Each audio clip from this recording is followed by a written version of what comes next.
جار ساتھ لے جا رہی ہوں۔ ہاں، وہی چھوٹی سی مکڑی جو آپ نے مجھے دی تھی۔ آپ شاید یقین نہ کریں مگر ہم دونوں اسی مکڑی سے جڑے ہیں۔ وہ مکڑی میرا سایہ ہے اور شاید آپ کا بھی۔ میں جلد لوٹوں گی اور جب لوٹوں گی تو اس جال کا مرکز بدل چکا ہوگا۔ خدا حافظ روحی۔ فجر کی انگلیاں اسکرین پر ٹک گئیں۔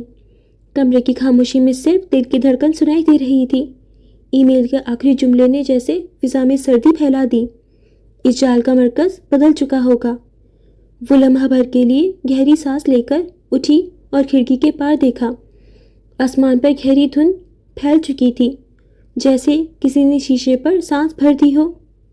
نیچے لان میں ایک مکڑی اپنے جال پر چمکتی اوس میں آہستہ آہستہ حرکت کر رہی تھی، البتہ فجر کے لبوں پر ایک عجیب سی مسکراہٹ ابھری۔ ایک نئی سوچ اس کے اندر سر اٹھا چکی تھی۔ مکڑی اور جال، وہ جس جال میں اسے پھنسایا گیا تھا، اسے اب وہ جال توڑنا تھا۔ اس نے موبائل پر ایک نمبر ڈائل کیا۔ اسکرین پر اب ہسبینڈ لکھا چمک رہا تھا مگر کال نہیں اٹھائی گئی۔ پھر اس نے ایک اور نمبر ملایا۔ یس میڈم، یہ ایک گارڈ تھا۔ صاحب یہی ہیں یا چلے گئے؟ وہ اس سے ولی کا پوچھ رہی تھی جو مینار میں ہی تھا، کام کروا رہا تھا۔ صاحب ابھی کچھ دیر پہلے ہی نکلے ہیں، کہہ رہے تھے جلد لوٹ آئیں گے۔ گارڈ نے اطلاع دی تو فجر نے اسبات میں سر ہلاتے فون بند کر دیا۔ چائے کا کپ اب مکمل ٹھنڈا ہو چکا تھا۔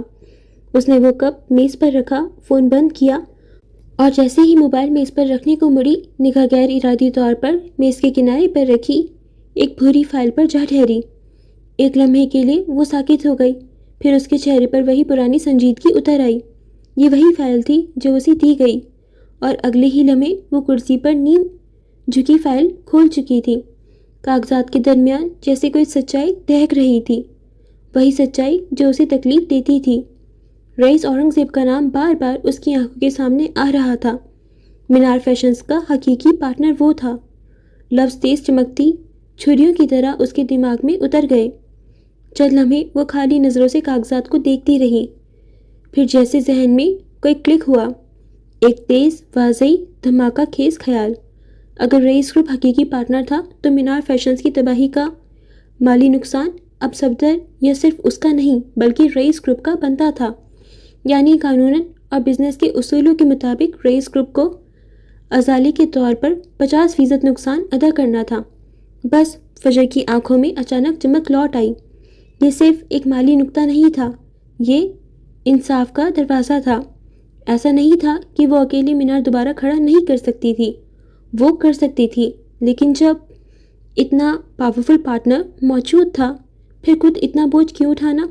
وہ لمحہ یاد آیا جب اس نے رئیس سے بے اختیار شکوہ کر دیا تھا اور وہ بنا کچھ کہے چلا گیا تھا۔ گہری سانس لے کر خود پر ضبط کیا اور کرسی سے آہستہ سے اٹھی۔ چائے کے کپ کی بھاپ کب کی ختم ہو چکی تھی مگر فضا میں اس کے عزم کی گرمی پھیلنے لگی تھی۔ وہ اپنے کمرے کی جانب بڑھ گئی، آئینے کے سامنے کھڑے ہو کر بالوں کو مضبوطی سے باندھا۔ اس کی حرکات میں ایک ٹھہرا ہوا اعتماد تھا، جیسے کوئی ملکہ میدان جنگ سے پہلے اپنا تاج درست کر رہی ہو۔ پھر اس نے وارڈروب کھولا۔ کچھ ہی دیر بعد آئینے کے سامنے کھڑی فجر ایک نئے روپ میں تھی۔ گہری میرون رنگ کا سوٹ جس کی سلائیوں میں طاقت جھلک رہی تھی، ہلکی مگر نفیس جویلری اور لبوں پر گہری لپسٹک کا ایک مضبوط سایہ۔ چہرے پر وہی وقار، وہی ضبط، مگر اب آنکھوں میں ایک نیا نور تھا، صرف انتقام کا نہیں بلکہ احقاق حق کا۔ کوٹ شوز پہنے، اپنا چھوٹا سا اسٹائلش بیگ ہاتھ میں لیا اور آئینے میں خود کو ایک لمحے کے لیے غور سے دیکھا، پھر زیر لب مسکرائی۔ اب دیکھتے ہیں مدر، جب مینار فیشنز کی راگ میں سے فجر دوبارہ اٹھے تو آپ سامنا کیسے کریں گی؟ وہ آہستہ آہستہ سیڑھیاں اترتی گئی، ہر قدم کی ٹک ٹک ماربل کے فرش پر گونج بن کر بج رہی تھی، جیسے کوئی جنگی اعلان۔ دروازہ کھلا، باہر کی دھوپ نہیں تھی مگر اس کے چہرے پر زیادہ روشنی تھی۔ وہ گاڑی کے قریب پہنچی، ڈرائیونگ سیٹ پر بیٹھی اور دروازہ بند ہو گیا۔ گاڑی آہستگی سے مین روڈ پر مڑی اور اس کی آنکھیں سیدھی ایک منزل پر ٹکی رہیں، رئیس گروپ، جہاں آج صرف حساب نہیں ہونے والا تھا بلکہ ایک پرانی سلطنت کی بنیاد دوبارہ رکھی جانے والی تھی۔ کہانی پھر سے حرکت میں آ گئی تھی۔ جال بننے والا اب بدل چکا تھا اور عنکبوت کی نئی پرت کھلنے والی تھی، کیونکہ بیگم اس بار جنگ نہیں چاہتی تھیں، مگر اسے گھسیٹ لیا گیا تھا۔ جوزف پیلس ماضی کی راکھ۔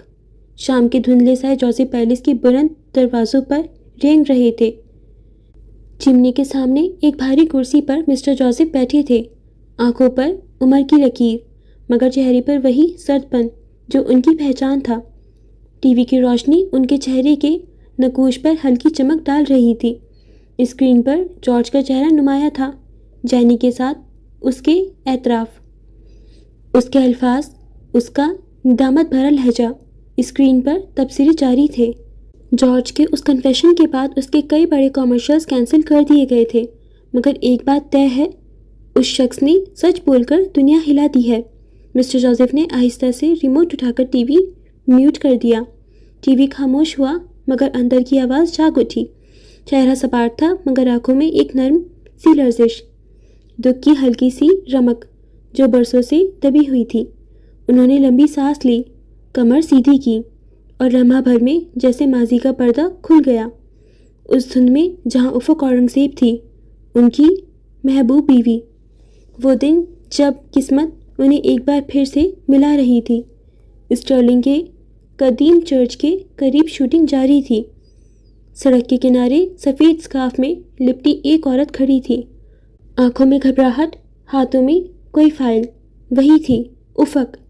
اسے دیکھ کر جوزف کے قدم ایک لمحے کو رک گئے، سانس جیسے اٹک گئی۔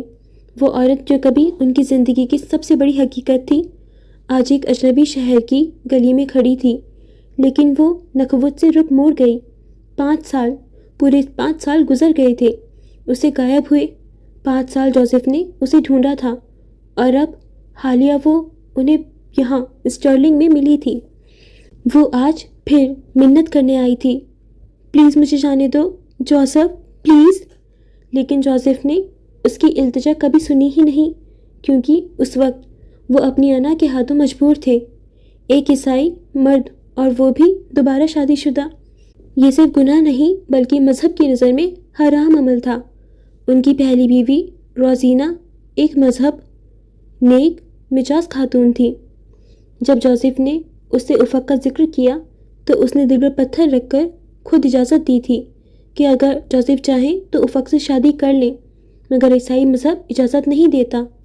چرچ کے پادری نے کہا تھا، خدا کی نظر میں دوسری شادی کی کوئی اجازت نہیں۔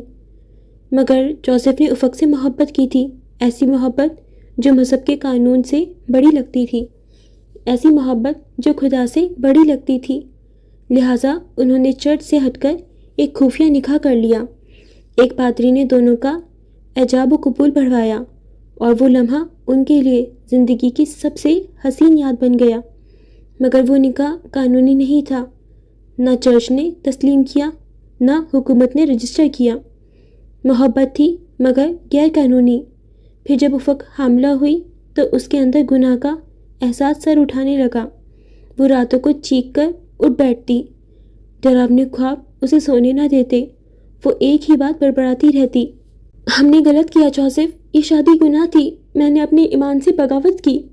جوزف نے بہت سمجھایا، خدا محبت ہے افق، اس نے ہمیں ملایا ہے۔ مگر افق کی روح اضطراب میں تھی۔ وہ خود کو آگ میں جلتا ہوا پاتی، وہ خود کو تڑپتا ہوا دیکھتی، اور پھر وہ خواب نہیں حقیقت بن گیا۔ ایک دن وہ چلی گئی۔ جوزف نے ہر جگہ ڈھونڈا، مگر افق کہیں نہ ملی۔ اس کے پاسپورٹ، شناختی کارڈ، ویزا، سب کچھ پہلے جوزف کے قبضے میں تھا۔ اس کی ذہنی حالت جس قدر بگڑ چکی تھی، جوزف کو یہی خدشہ تھا، مگر اب وہ جانا چاہتی تھی تو جا نہیں سکتی تھی۔ اور پھر 5 سال بعد جب وہ دوبارہ سامنے آئی تو مزید ٹوٹی ہوئی تھی۔ وہ پاکستان واپس جانا چاہتی تھی، صرف اپنے بیٹے کو لے کر، مگر قانون کہتا تھا کہ اگر شادی رجسٹر نہیں تو بچہ انلیجیٹیمیٹ سمجھا جائے گا، اور وہ ماں اکیلی اسے لے کر ملک نہیں چھوڑ سکتی۔ یہ وہ لمحہ تھا جب جوزف کا ضمیر اور انا آمنے سامنے کھڑے تھے۔ پلیز جوزف، مجھے جانے دو، میری کاغذات واپس دے دو، مجھے اپنے ملک جانا ہے، اپنے خاندان کے پاس۔ تم میرے بیٹے کو لے کر کہیں نہیں جا سکتی۔ وہ بے رحم ہو گئے۔ ایسا مت کرو جوزف، واپس آ جاؤ افق، میں تمہیں آج بھی اپنا لوں گا۔ تم میری بیوی ہو۔ تمہاری بیوی؟ جج مانتا ہے، حکومت مانتی ہے، کوئی مانتا ہے؟ اس کی آواز میں چیخ تھی، گناہ کا اعتراف اور ایک عورت کی ٹوٹی ہوئی امید۔ محبت صرف ایک خطا تھی جوزف، میرا ایمان کی خطا۔ مسٹر جوزف کا جرم یہ نہیں تھا کہ وہ محبت میں پڑے یا انہوں نے عیسائی ہوتے ہوئے دوسری شادی کی، بلکہ ان کا جرم یہ تھا کہ انہوں نے سچ چھپایا اور ایک عورت کی واپسی کے راستے بند کر دیے۔ میں نے تمہارے لیے سب کچھ چھوڑا ہے، چرچ، برادری، ایمان، سب، اور تم نے مجھے ہی چھوڑ دیا۔ اور میں نے بھی تو چھوڑا ہے جوزف، وہ رو دی۔ میں نے اپنا مذہب، اپنے والدین، اپنی پہچان، سب کچھ تمہارے لیے قربان کیا، مگر اب میں خود کو پہچانتی نہیں۔ یہ زندگی، یہ گناہ، یہ محبت نہیں، عذاب تھا۔ محبت تمہارا عذاب نہیں، تمہاری پناہ تھی۔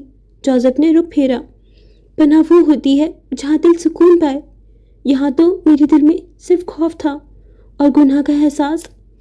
جوزف نے اسے اس کے کاغذات نہیں دیے، اس نے اپنی شادی رجسٹر نہیں کی، مگر وہ نہیں جانتا تھا کہ افق کیوں اس کی منتیں کر رہی تھی، کیونکہ اس دوران افق کی زندگی میں ایک سایہ داخل ہوا تھا، مینار کا سایہ۔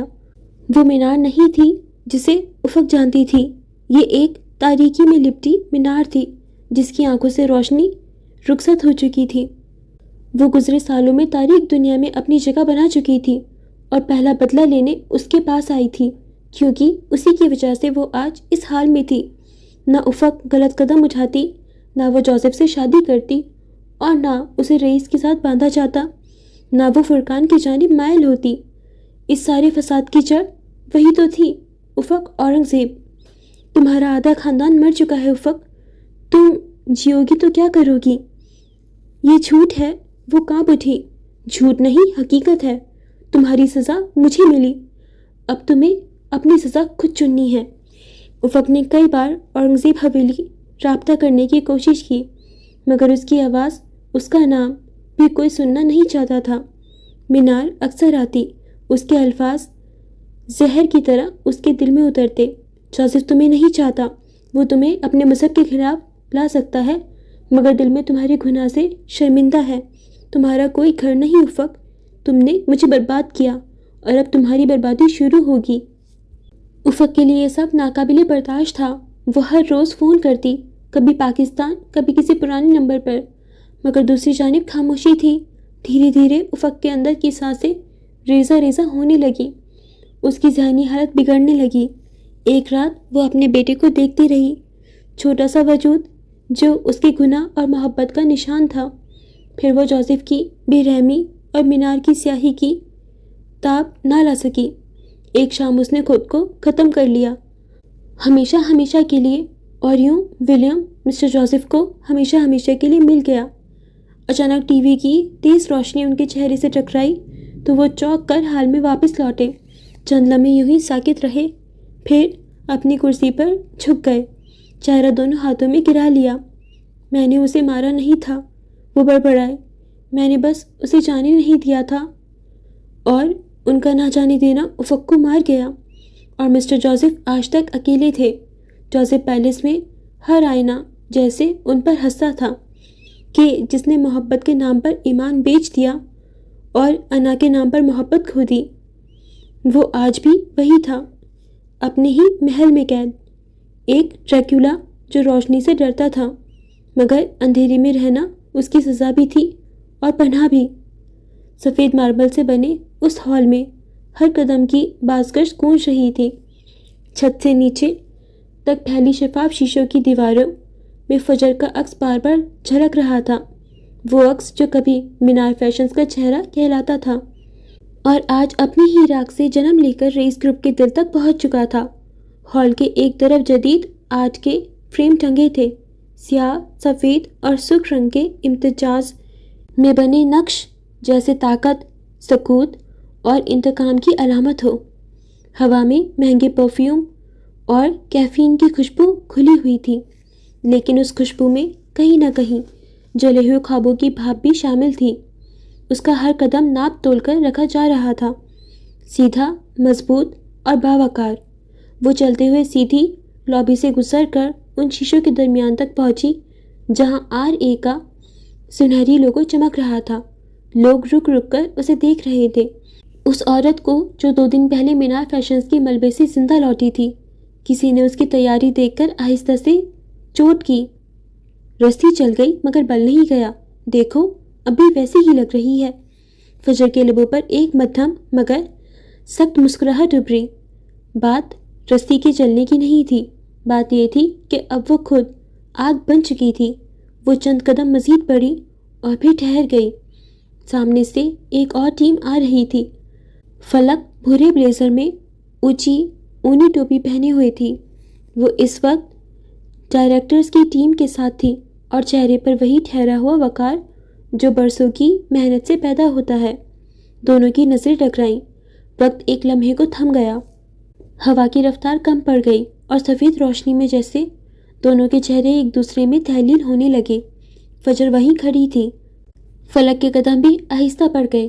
پھر اس نے اپنے ساتھ چلتے ڈیزائنرز کی طرف دیکھا اور ایکسکیوز کرتی سیدھی فجر کی طرف بڑھی۔ چند لمحوں بعد وہ دونوں آمنے سامنے تھیں۔ خیریت تم یہاں؟ فلک کی آواز نرم تھی مگر اس میں حیرت چھپی نہ تھی۔ پچھلے کافی دنوں سے وہ دونوں اپنی اپنی زندگی میں کسی حد تک مصروف ہو چکی تھیں، اتنی زیادہ کہ مینار فیشنز کے چلنے پر فلک اسے ایک فون نہیں کر پائی تھی اور فجر پچھلے کئی دنوں سے اس سے یہ نہیں پوچھ پائی تھی کہ برج مینار میں ہوئے ڈنر کے بعد اس کے خاندان نے اس کے ساتھ کیا رویہ رکھا۔ خاموشی دونوں طرف گہری تھی۔ شاید کبھی کبھی ہم اپنے درد میں اس قدر غرق ہو جاتے ہیں کہ کچھ اور دکھائی ہی نہیں دیتا۔ فجر نے سانس بھری، اپنے چہرے سے چشمہ اٹھا کر بالوں میں جما دیا۔ ہاں، کچھ ضروری کام تھا۔ اس کے لہجے میں سکون تھا مگر فلک محسوس کر چکی تھی کہ اس سکون کے نیچے ایک بھڑکتی آگ چھپی تھی۔ چند لمحے خاموشی میں گزرے، پھر وہ دونوں شیشے کی دیوار سے ہوتے ہوئے اس کشادہ بالکونی میں آ کھڑی ہوئیں جہاں سے پورا لاہور ایک نقشے کی طرح دکھائی دے رہا تھا۔ دور تک پھیلی سڑکیں، عمارتوں کی چھتوں پر لگی اینٹیناز اور رئیس گروپ کی سرسبز چھت، ایک سلطنت جو طاقت کے سنگ بنیاد پر کھڑی تھی۔ فجر ریلنگ پر کوہنیاں ٹکائے کھڑی تھی۔ ٹھنڈی ہوا اس کے بالوں سے الجھ رہی تھی مگر اس کے چہرے پر کوئی تاثر نہیں۔ وہ دور شہر کی طرف دیکھ رہی تھی جیسے وہاں کسی پوشیدہ جواب کی تلاش ہو۔ فلک نے پہلو بدلا تو فجر نے سوال کیا، کیسا گزر رہا ہے یہاں تمہارا وقت؟ سوال عام سا تھا مگر معنی بھاری۔ فلک نے ایک لمحے کو اسے دیکھا، پھر دھیرے سے جواب دیا، جتنا اچھا ہو سکتا ہے اتنا گزر رہا ہے۔ کبھی کبھی زندگی ہمیں وہ سب دیتی ہے جو ہم نہیں چاہتے۔ خاموشی ایک بار پھر گہری ہو گئی۔ تمہیں کیسا لگتا ہے فجر، مینار کی ہم شکل ہونا اور اس چہرے کے بدلے وہ نفرتیں اور محبتیں سہنا جو تمہارا حق نہیں تھی؟ میں نے ان سے کسی محبت یا نفرت کی خواہش نہیں کی تھی مگر پھر بھی دونوں میرے حصے میں آئے۔ فجر نے بنا کسی توقف کے جواب دیا۔ فلک کی آنکھوں میں ایک لمحے کو تعصب ابھرا۔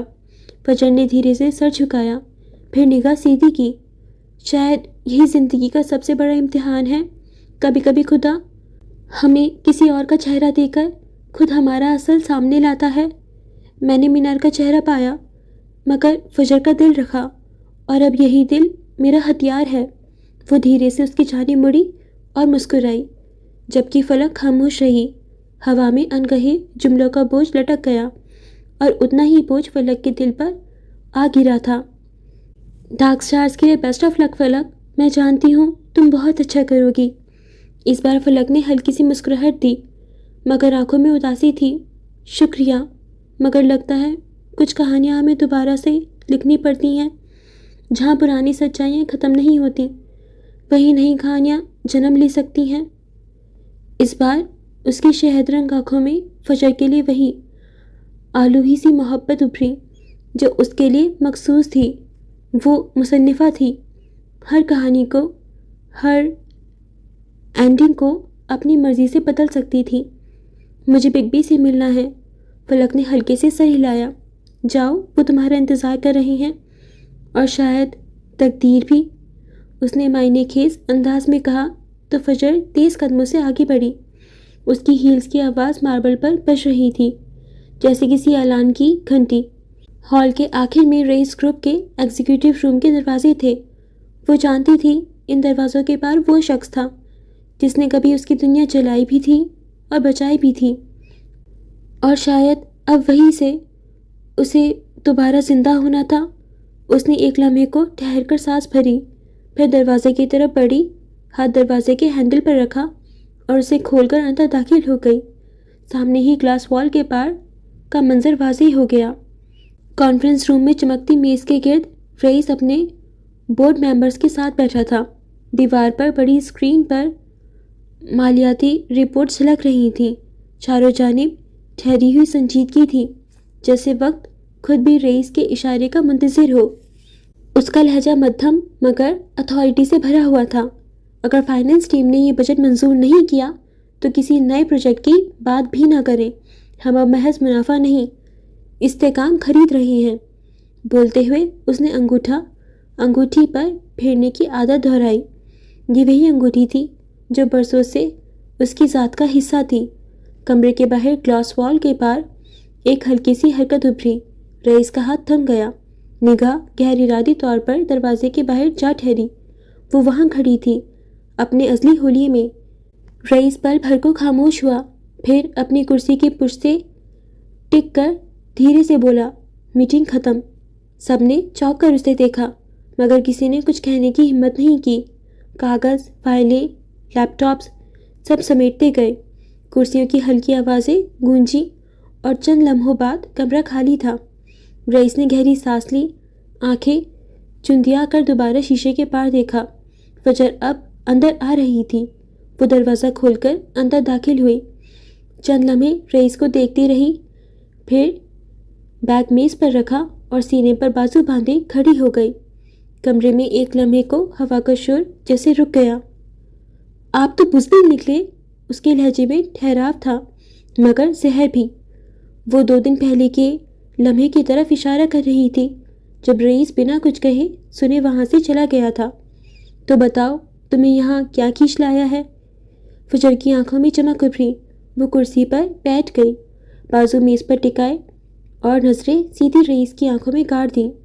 میری کمپنی آپ کی وجہ سے جلی ہے، آپ ہی جانتے ہیں، مگر میں یہاں بدلے کے لیے نہیں، اصول کے لیے آئی ہوں۔ مینار فیشنز میں آپ کے شیئرز ہیں اور اب اس کی بربادی کی بھرپائی میں بھی آپ کا حصہ بنتا ہے۔ اس کے الفاظ سیدھے میز پر رکھے دھات کے قلم کی طرح چمک رہے تھے۔ رئیس نے کچھ نہیں کہا، بس دونوں ہاتھوں کی انگلیاں آپس میں جوڑ کر تھوڑی کے نیچے ٹکائیں اور گہری نظروں سے اسے دیکھتا رہا۔ اس وقت وہ اس کا بگ بی نہیں تھا، وہ بزنس ویمن بن کر آئی تھی۔ چند ثانیے بعد رئیس نے میز کی دراز کھولی، ایک بھاری سی فائل نکالی اور آہستہ سے اس کی جانب کھسکائی۔ یہ کیا ہے؟ وہ فوراً بولی۔ دیکھ لو۔ فجر نے الجھن سے فائل دیکھی، پھر اسے کھولا۔ کاغذات صاف اور تازہ تھے اور ان پر لکھا تھا کہ اس نے واپس سارے شیئرز صفدر کے نام کر دیے تھے، بلکہ صفدر نے خرید لیے تھے۔ فجر کی پلکیں لرزیں، صفحات پلٹے، دستخط، سیل اور سٹیمپس سب درست۔ 2 دن پہلے شیئرز میرے پاس تھے، تو اس کی بھرپائی بھی میری ذمہ داری ہے۔ میری فائنانس ٹیم جلد تم سے رابطہ کر لے گی۔ یہ سنتے ہی فجر نے فائل زور سے بند کی۔ کیا یہ کوئی مذاق چل رہا ہے؟ وہ لوگ کیا شیئرز کھیل رہے تھے؟ رئیس کے ہونٹوں پر مدھم مسکراہٹ آئی جو چاقو کی دھار سے زیادہ تیز تھی۔ سلطنت مذاق نہیں ہوتی محترمہ فجر معراج۔ فجر کے چہرے پر سختی ابھری۔ اس سے پہلے کہ وہ کچھ کہتی دروازے پر دستک ہوئی۔ رئیس نے نظریں دروازے پر ڈالیں۔ آؤ صفدر۔ دروازہ کھلا اور اندر صفدر داخل ہوا، شرمندہ، جھجکتا، مگر آنکھوں میں ادھورا یقین۔ فجر کے ہاتھ خود بخود مٹھی میں بند ہو گئے۔ اسے صفدر پر شدید غصہ تھا۔ اس کے آتے ہی رئیس اپنی جگہ سے اٹھ کھڑا ہوا، ایک لمحے کو دونوں کے چہرے کو دیکھتا، پھر دھیرے سے گویا ہوا، میں چاہتا ہوں تم دونوں اپنے معاملہ درست کر لو، یہ نہ ہو کہ اپنی لڑائی میں تم دونوں اپنی کمپنی کھو دو۔ اس کے لہجے میں وہی سرد ٹھہراو تھا جو صرف طاقتور انسانوں کے پاس ہوتا ہے۔ وہ مزید کچھ کہے بنا دروازے کی طرف بڑھا اور تبھی عقب سے آواز ابھری، اور جو آپ دونوں نے مجھے دھوکہ دیا اس کا کیا؟ وہ جلتی ہوئی آنکھوں سے انہیں دیکھ رہی تھی۔ رئیس کے قدم رک گئے۔ اس نے پلٹ کر دیکھا، چہرے پر کوئی تاثر نہیں، بس خاموشی جو فیصلہ سنا دیتی تھی۔ اس کی خاموشی پر فجر نے مطالبہ رکھا، آپ کو نہیں لگتا آپ کو مجھ سے معافی مانگنی چاہیے مسٹر رئیس اورنگزیب صاحب؟ رئیس نے چند لمحے اسے دیکھا، پھر سکون سے جواب دیا، نہیں، مجھے ایسا نہیں لگتا۔ دروازہ کھلا، ہلکی سی ہوا اندر آئی اور رئیس باہر نکل گیا۔ کمرے میں اب صرف فجر، صفدر اور ایک نامکمل خاموشی رہ گئی۔ فجر نے فائل دور کھسکائی، دانت کھینچے اور نگاہ دروازے پر جما دی جہاں سے وہ گیا تھا۔ رئیس اورنگزیب وہ معافی مانگ ہی نہ لے۔ دروازہ جیسے ہی رئیس کے جانے کے بعد بند ہوا، کمرے کی فضا میں ایک خاموش تھر تھراہٹ باقی رہ گئی۔ گلاس وال کے پار شام ڈھل رہی تھی اور فجر کے چہرے پر پڑنے والی روشنی آدھی سنہری آدھی سرد تھی۔ صفدر وہیں کھڑا تھا، شرمندہ، چپ، اور اس کا چہرہ کسی مجرم کی طرح جھکا ہوا۔ وہ جانتا تھا فجر کے سامنے کھڑا ہونا آسان نہیں، خاص کر غلطی کرنے کے بعد۔ مینار فیشنز کو بیچ کر اب تم یہاں ہیرو بننے آئے ہو؟ صفدر نے سانس بھری۔ میں نے کچھ نہیں بیچا فجر، میں نے بچایا ہے۔ بچایا؟ جانتے ہو تم پہ بھروسہ کیا تھا میں نے، تم جانتے ہو مینار فیشنز میرا کیا تھا؟ چند پل کی خاموشی چھائی رہی اور پھر صفدر کی آواز گونجی، پہلے سے واضح اور بھاری، تم نے ہمیشہ سب کچھ اکیلے کرنے کی کوشش کی۔ میں تھا تمہارے ساتھ، مگر تم نے کبھی مجھے ساتھی سمجھا ہی نہیں۔ تمہارے نزدیک میں محض ایک ملازم، ایک نمبر تھا۔ ہاں، کیونکہ تم کمپنی سے زیادہ اپنی ذاتی زندگی کو اہمیت دیتے رہے۔ پچھلے کئی مہینوں سے میں نے کیا کچھ جھیلا، تمہیں اندازہ بھی ہے؟ وہ اسے نہیں دیکھ رہی تھی۔ صفدر گہری سانس لے کر اس کی ساتھ والی کرسی کھینچ کر بیٹھ گیا۔ تمہارا ساتھ کب کسی کے حق میں ثاقب ہوا صفدر؟ صفدر کے چہرے پر دکھ کی لکیر ابھری۔ تم ہمیشہ میری نیت پر شک کرتی رہی ہو، مگر میں نے کبھی تم سے اپنی وفاداری چھپائی نہیں، میں نے ہمیشہ تمہیں چنا۔ فجر نے ہاتھ میز پر رکھ کر جھک کر کہا، تمہیں معلوم ہے تمہاری سب سے بڑی خامی کیا ہے صفدر؟ تم یہ سمجھتے ہو کہ تم ہمیشہ درست ہو، تمہارے فیصلے، تمہاری پلاننگ، تمہارا ویژن اور باقی سب نادان۔ وہ اس کے اکثر فیصلوں سے آج تک کھار کھاتی تھی۔ اور تمہیں معلوم ہے تمہاری کیا خامی ہے؟ تمہیں کسی پر بھروسہ کرنا نہیں آتا، تمہیں لگتا ہے دنیا تم سے کتراتی ہے، تمہارے گرنے کا انتظار کرتی ہے، حالانکہ تمہاری جنگ خود تم سے ہے فجر۔ کبھی سوچا ہے تمہارے اندر جو غصہ ہے وہ دراصل کس پر ہے؟ پل بھر کو فجر کی پلکیں لرزی، چند لمحے اس کے چہرے پر ایک خاموش ٹوٹ پھوٹ ابھری، پھر اس نے رخ موڑ لیا۔ تم نہیں سمجھو گے، جھوٹ کی کوئی صفائی نہیں ہوتی، جھوٹ کا کبھی کوئی آپشن نہیں ہوتا، جھوٹ ہماری چوائس ہوتا ہے۔ اور فجر کو دکھ بھی یہی تھا کہ صفدر نے اس سے جھوٹ بولا تھا۔ میں سمجھتا ہوں، صفدر نے نرم لہجے میں کہا، 8 سال ہو گئے ہیں ہمیں ساتھ کام کرتے ہوئے، پہلے یونیورسٹی اور پھر بزنس۔ میں نے تمہیں ہر رنگ میں دیکھا ہے، جب تم نے پہلا فیشن شو جیتا، جب تم روتی تھی، جب مینار کے نام پر تم نے سب کچھ دوبارہ کھڑا کیا۔ میں نے تمہارے ساتھ کھڑے ہو کر وہ راتیں گزاری ہیں جب بجٹ ختم تھا اور امید نہیں۔ میں تمہیں کسی فائل کے پارٹنر کے طور پر نہیں، بلکہ ایک خواب کے ساتھی کے طور پر دیکھتا ہوں۔ ہم ایک کشتی کے مسافر ہیں فجر، اور مینار فیشنز ہمارا ہے۔ لمحہ بھر کو فجر کا دل تھم سا گیا۔ یہ وہ لمحہ تھا جس میں صفدر کبھی نہیں بولا تھا، نہ تکرار، نہ حساب، بس ایک خاموش اعتراف۔ مینار اسے بھی اتنا ہی عزیز تھا۔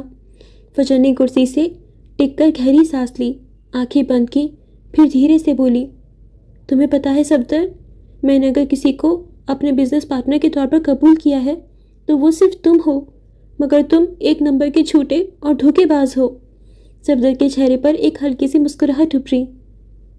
بالآخر آج تم نے مان ہی لیا کہ مینار فیشنز کو میرا بھی حصہ چاہیے، لیکن میں دھوکے باز نہیں ہوں اور نہ کبھی تھا۔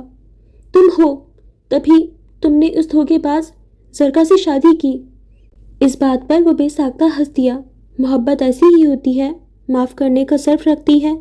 میں اسے محبت کرتا ہوں اور میں نے اسے قبول کیا ہے۔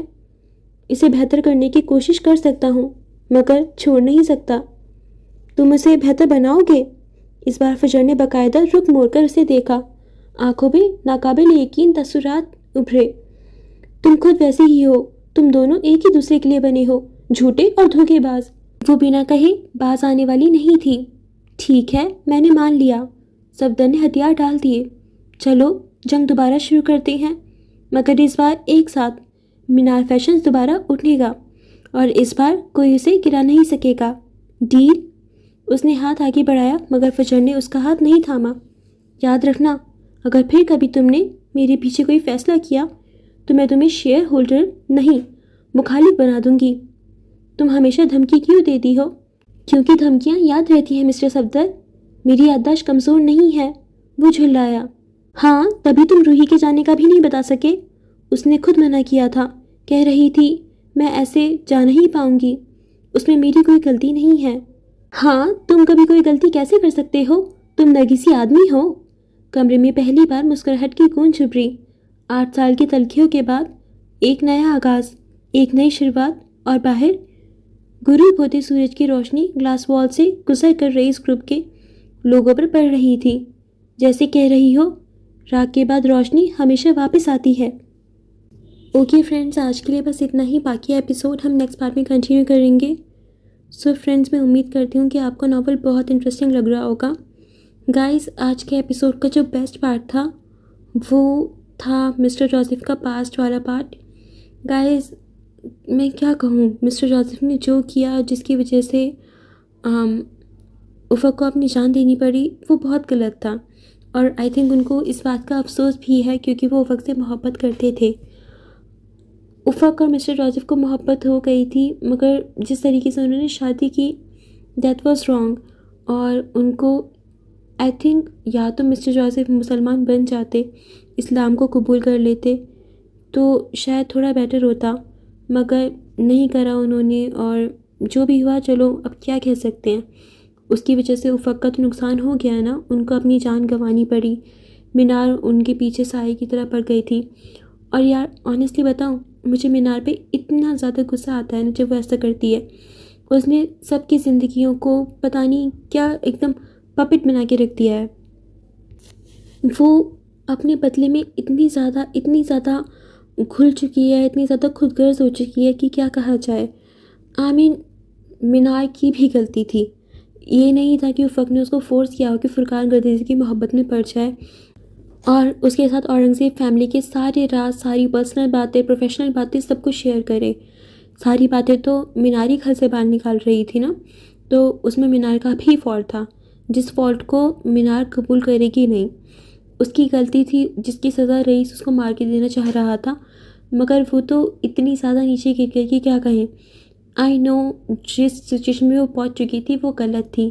آئی تھنک وہ جو وومن مافیا یا اسمگلنگ والے گینگ کے ساتھ پہنچ چکی تھی وہ غلط ہوا تھا، ٹھیک ہے، مگر اس میں تو رئیس کا کوئی ہاتھ نہیں تھا، افق کا کوئی ہاتھ نہیں تھا، ولیہ فجر کا کوئی ہاتھ نہیں تھا، اور اس نے مارا بھی تھا پھر خاور انکل کو، تو اس میں اس کی غلطی تھی، مگر نہیں مانے گی مینار، اس کو بس اپنے بدلے کی آگ اور بدلے کا بھوت سوار ہے، پاگل ہو چکی ہے آئی تھنک مینار۔ اس کو ابھی فی الحال ایک اچھے سے سائیکٹرسٹ کی ضرورت ہے، جائے اپنا دماغ کا علاج کروائے، اور آئی تھنک وہ سائیکٹرسٹ بھی پاگل ہو جائے گا، وہ سائیکٹرسٹ کو ہی ماری آئے گی، because I believe Minar psychiatrist کے پاس جاتی ہی کہے گی کہ تم میرا علاج کرو گے، میں تمہارا علاج کر دیتی ہوں، اور وہ ڈائریکٹلی اس کو یا تو شوٹ کر دے گی یا اس کے اندر کھنجر گھما دے گی، اور الزام آ جائے گا بیچاری فجر پہ، تو اس کو آئی تھنک سائیکٹرسٹ کے پاس بھی نہیں بھیج سکتے۔